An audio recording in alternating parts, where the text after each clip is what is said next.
Hello, I'm Penny Thornton and welcome to my astrology channel. On this video, I'm going to be looking at the new moon in Aquarius of the 11th of February 2021. And of course, I'm looking at a lot of other things as well. Because of course, a new moon, like a full moon, isn't an identical picture. Just because you get a full moon or a new moon in a sign every month doesn't mean it's exactly the same as the one the previous year. All sorts of things make a difference. Where in the sign it is, what degree area it is, and also what the surrounding planetary alignments are doing. And that really is significant this time because we have 5 planets already in Aquarius. We have the Sun, we have Mercury, Venus, Jupiter, and Saturn. And by the time the new moon comes up on the 11th of February, we'll have the moon in there as well. So this is a real constellation in the sign of Aquarius. And we're really getting to know different aspects of what this new Aquarian age means to us at this period of our lives. It came in on the arrival of Jupiter and Saturn and the Jupiter-Saturn conjunction on the 21st of December, around that point. And now we're having these personal planets, the Sun, Mercury, and Venus, moving over that same ground. And we're getting a real kind of full volume Aquarius, we might call it. And of course, we all have Aquarius in our charts. It'll be in a different house for different people.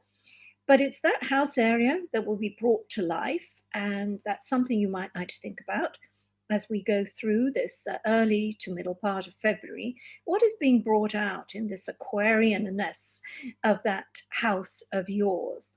And of course, in terms of us, mankind, as we go through these times, we are beginning to inch our way into this very new age. And a lot of things about last year, of course, the Saturn-Pluto conjunction and everything that happened last year has already sort of shown us that we're into a new world. And as I'll be saying, as we get a little further into this video, we're finding our feet a lot more in it this year. So the interesting thing, first of all, I want to say is the arrival of Venus in Aquarius, and that happens on the 1st of February. Now, Venus is the principle of love, and obviously also has to do with a lot of other things in life, but love and money are probably the 2 principal properties we think of Venus to do with, in very simplistic terms. So this becomes an important period for money and love. And given that Valentine's Day happens on the 14th, we're not very far away from that, there are going to be some very significant developments in the lives of many people in regard to their love lives. As soon as Venus enters Aquarius, she starts to move towards a square to Uranus and a conjunction to Saturn. And while Uranus is all about liberation and Saturn is all about consolidation, we've got very mixed messages here. And in fact, I'm going to be talking a lot about that on this video. So some people are going to find they are near to a point where they want to consolidate their love affair and make things permanent and serious. And for others, it's the end of the road. And of course, if you've got planets round about 7 degrees of the fixed signs, that's Aquarius, Leo, Scorpio, and Taurus, you're much more likely to find yourselves with these kind of issues on your hands. What I also like to think of with Venus squaring Uranus and conjoining Saturn, which she does on the first weekend in February. The Sun already made those contacts, and it did that in the latter part of January. And of course, if we go back and we think about January, which was a really rock and roll month. I mean, so much change, so much uncertainty, so much kind of rebellion and all sorts of difficult things in many ways that we were dealing with. If we think about Venus now treading in the footsteps of the Sun, if you could have a planet treading in the Sun's footsteps, but you know what I mean. We have 2 possibilities. We either have a sort of repetition, a replay of some of those situations, but we look at them with a new pair of eyes, new things come out about them. Or we also may like to think that with Venus and her peace-bringing olive branch kind of aura, that perhaps she brings a level of peace and understanding to situations that were, in a state of disorder as we got to the end of January. Now, the other thing about the start to this February period and the period the new moon is in is that Mercury will be retrograde. Now, Mercury turned retrograde on the 30th of January and will turn direct on the 21st of February, about a 3-week period. And I know a lot of us groan and find it very inconvenient because Mercury retrograde does kind of interfere with our plans. We can't get from A to B without going around the whole alphabet. And if you think about the end of January and all the new restrictions that came in regarding coronavirus in various parts of the world, it was like, oh, not again. Plans have to be cancelled, arrangements remade, and we think about borders that got closed and all sorts of things that happened that meant getting anywhere was really difficult. And that's why we see perhaps this pattern of not being able to get from A to B very quickly in early February and around the time of the new moon, perhaps particularly irritating. But you know what? A retrograde Mercury doesn't mean that if you have a big decision to make, you can't make it. And again, coming back to the idea that this is often a very important month for relationships, romantic relationships. Don't think because Mercury is retrograde, you can't make an important decision. What you may have to bear in mind is that it may be a little more convoluted and certain things may take a little bit more time. But what you may end up with is actually better than perhaps what you started out with. You just have to build in some differences with a retrograde Mercury and your decision making. And of course, the other factor about a retrograde Mercury is that you do get to go back and rethink things, revisit situations. And in this world of ours, which is very fast paced, we're always on our phones sending messages, doing things so quickly without thought, that we do get to rethink our actions on a retrograde Mercury. And that too is a very good plus point. Plus, I think what's going to be interesting is that Mercury will return over the ground that is already covered, perhaps a little bit after the full moon, the new moon, which is on the 14th of February. That gives us a sense that a decision you may really have been regretting may be turned around. Now, you heard me talk about the different kind of influences in terms of the idea that things are on lockdown, are on hold, and yet there's a strong desire for freedom and liberation. This is really reflective of the Saturn-Uranus square, which we are coming into every day as February goes forward. They're going to be exact on the 17th, and it's the first time they will be in this relationship with each other this year. They'll meet again in June, and they'll do so again in December. And I want to really talk about this because it sort of has a real, it's the epitome of the Aquarius dilemma in some regard. Because Aquarius is ruled by Uranus, yet its old ruler was Saturn. And now you have these two planets pitted against each other. Let's think about the sign first of all. Why is it that Aquarius can have two rulers? Can these two rulers live in this same one sign? Well, yes, they do, and they can, and they live in Aquarians in the same person. So there is an aspect to Aquarius and Aquarians that is very kind of controlling and is very strongly opinionated. You like the opinions you've come to, you believe in them, and you're not going to change them. And yet at the same time, the Aquarius side of you says, hey, let's go forward and explore new territory. And that means exploring new territory thinking-wise as well. And so these two very different kind of planets and their properties live within your sign. And we see this very interestingly as well in the idea of Leo and Aquarius. Leo and Aquarius being opposite signs, Leo being the sign of the self, ruled by the sun, and Aquarius being the sign of humanity, the brotherhood of mind, the community, the group as opposed to the individual.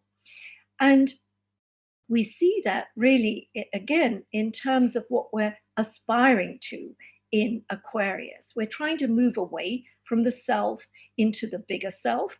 And hey, there's yet another indication of this when we think about Uranus being the higher octave of the sun being the self, the center of all things, the solar center. And that also representing in our astrology, in our personal astrology, ourselves, our ego. Then with Aquarius and with Uranus, we get this idea of the higher self, the higher ground that we cover.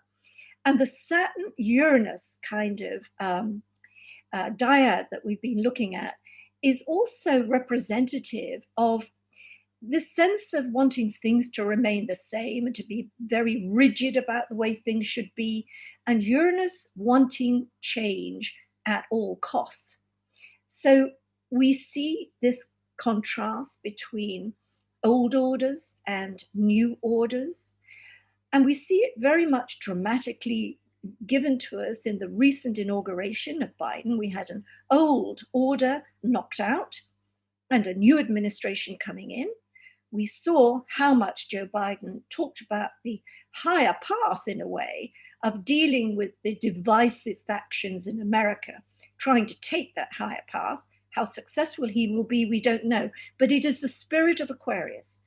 And it's also central to that Saturn-Uranus split, that existential tension between those two principles. What I'd like to think of too, which is interesting as we come up to this Saturn-Uranus square on the 17th, and we'll be drawing closer every single day as we get there, this idea that maybe Saturn and Uranus together can work things out. They lend something to each other. So what Uranus does to Saturn is to say, hey, relax some of those boundaries, make them a little more elastic. Let's see where we go with this. Whereas Saturn can put a restraining hand on Uranus's desire for rebellion, anarchy, and to go forward where no man's gone before without any thought or due consideration of the consequences. So we can see that these two planets can have a useful outcome. But in realistic terms, what do we associate when Saturn and Uranus are in aspect with each other? Economic collapse. We do have anarchy and terrorism. We have great scientific breakthroughs. We have great technological breakthroughs. We have a lot of civil unrest. And we have a lot of, old orders being replaced by new orders. But what I like to think of as well, and this is something we can all embrace individually, is the idea that old thinking is old. It's so last year. What we need to embrace is new thinking, new mindsets, new frameworks for things. And that's what Saturn and Uranus offer us. Now, the Saturn-Uranus cycle is very interesting. It's a 44 to 45 year long cycle. It begins with a conjunction of Saturn-Uranus. We get to a first station, if you like, with the first square about 11 years in. Another 11 years later, we get the Saturn opposition Uranus. And then finally, when Saturn and Uranus square each other again, we're 11 years before the end of this cycle and the beginning of a new one. And in fact, our new cycle for Saturn and Uranus begins in 2032.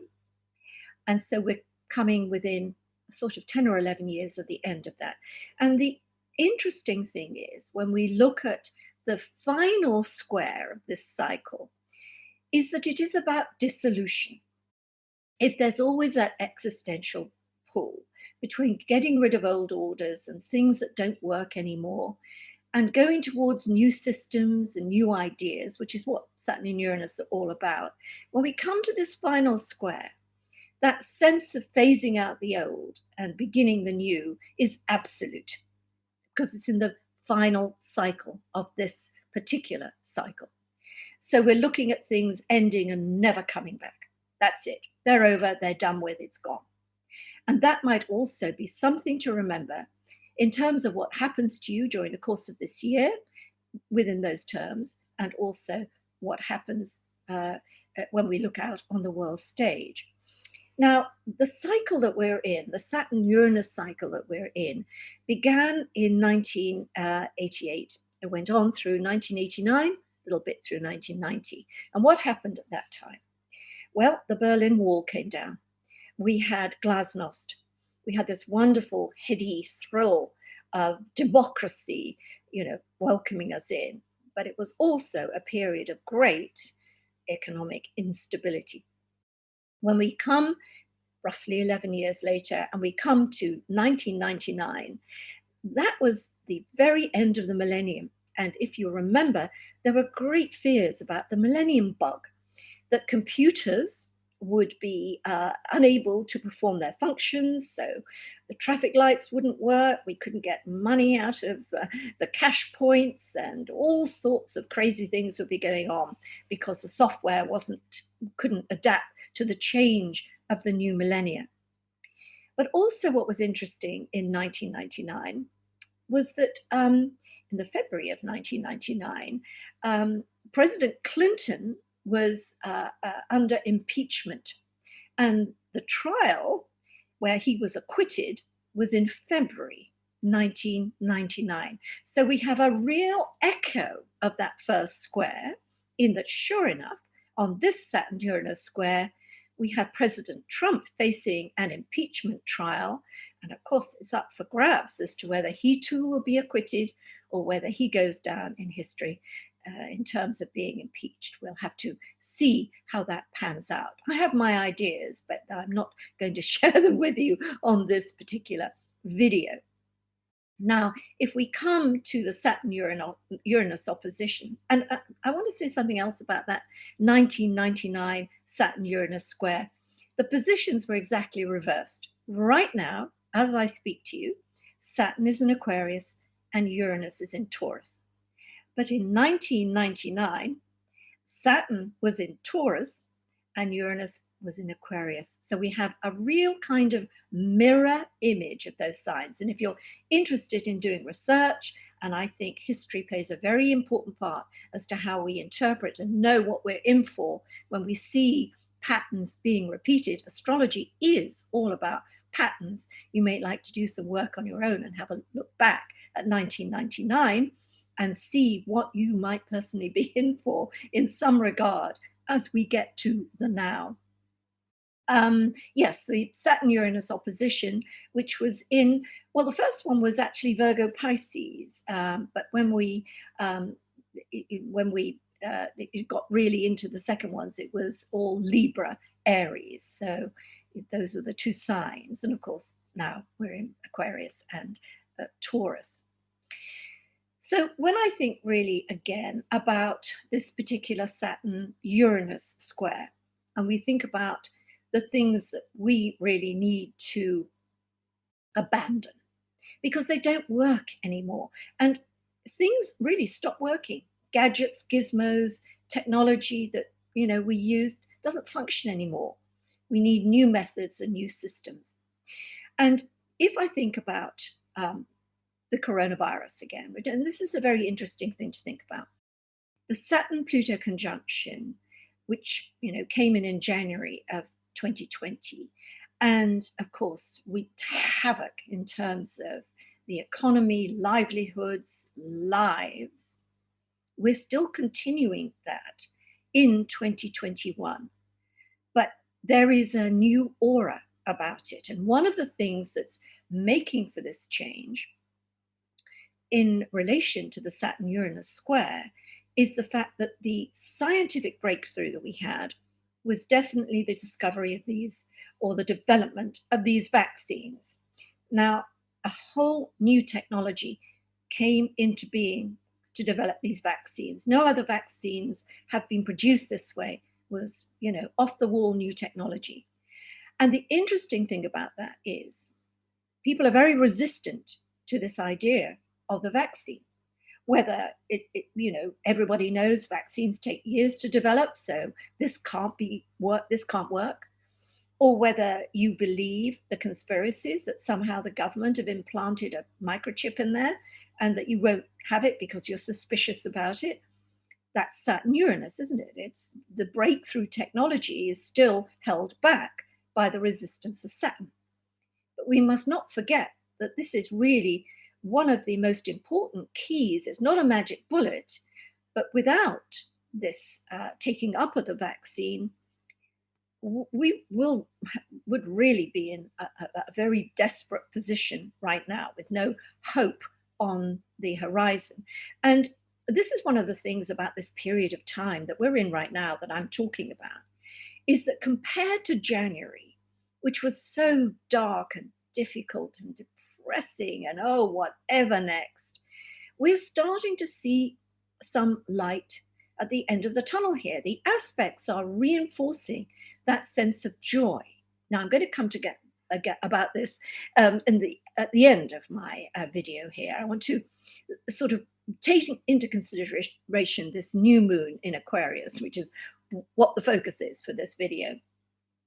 This new moon in Aquarius, important for all of us because it will fall in different areas of our horoscope. And of course, on my monthly forecasts, I've talked about this, so you get a little bit more of an idea about what it means for you individually as your sign. But this particular new moon in Aquarius is accompanied by a Venus-Jupiter conjunction. That is joy on sticks. Now, even if we can't say on that day, it's great to be alive, opportunities are there to find happiness, to find fulfillment. Even if we can't say that, and we're looking out on a world where there's still, lots of conflict and upsets and concerns, some of the developments that are happening at that very time, because the new moon is new beginnings, new things are going to come out of what's happening at that time. Because Venus and Jupiter are shedding this abundant, beneficial light on the new moon as well, we can say that something good will come out of these developments that are taking place at the time of the new moon. And we have to have that wisdom and that sense of let's wait and see if we can't already put our finger on what's going on. Now, of course, this new moon is very important for Aquarians, especially if you have a birthday on the 11th, because that means that the new moon influence with this Venus-Jupiter influence is over your year ahead. It's your solar return, and there's Venus and Jupiter in that solar return. So it's going to be a very potentially good year for you. But wherever you were born as an Aquarian, the new moon is the beginning of a new personal cycle. And with Venus and Jupiter in conjunction on that day, it is a very good thing to make some kind of affirming statement, not necessarily with your voice, but by doing something that says, I'm going to plant this tree. And when I plant this tree, it's a gesture to the future because I know this tree is going to grow. And in light of this, if we think about the new moon in Aquarius, it will have, the full moon in Aquarius will take place on the 24th of July. So there's roughly a 6-month period. What you begin at that time should have a completion date 6 months later.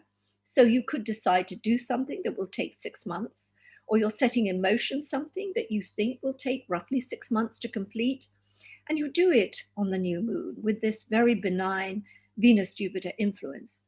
And of course, there's just things that happen. Things that come into being at that time may have a 6-month span in which they get to a certain point where either they're done and dusted at the end of July, or they move on to a new stage.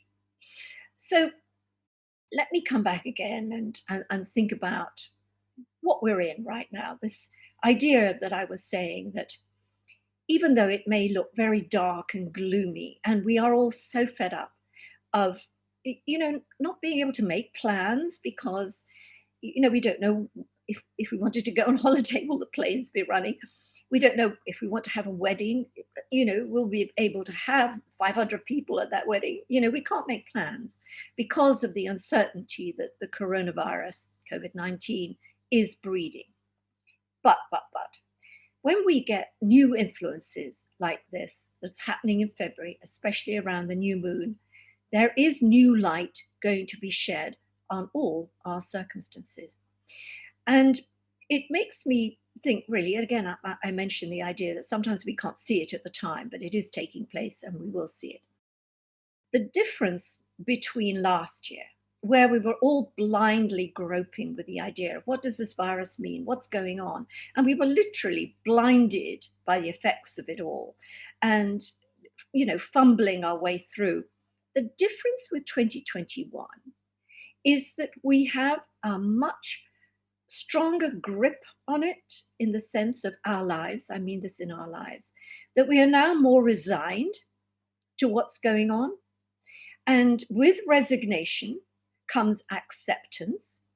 And with acceptance, we can start to move forward.